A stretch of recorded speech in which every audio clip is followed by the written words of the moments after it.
that Roundup had to be used what's called pre-emergent.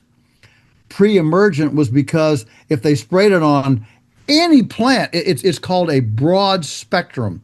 So there are herbicides that are very narrow spectrum that only affect, for example, brambles or thistles, and and glyphosate is broad spectrum in that virtually any plant that it touches is dead.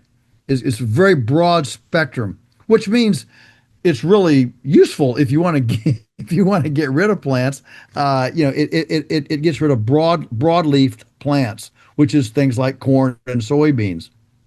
And so and so it could not be sprayed on farmers' crop fields when the crop was growing to control weeds because it would destroy the crop. And so it was only used in what's called pre-emergent. In other words, you could only spray it prior to seeding the seeds. It had to be gone before the plant came up, or it would kill the plant. Which is why there was a search then for how can we spray after the soybeans sprout, after the corn's growing. How can we spray this and not kill the crop? All right, there we go. There's your segue, Sina. I love that.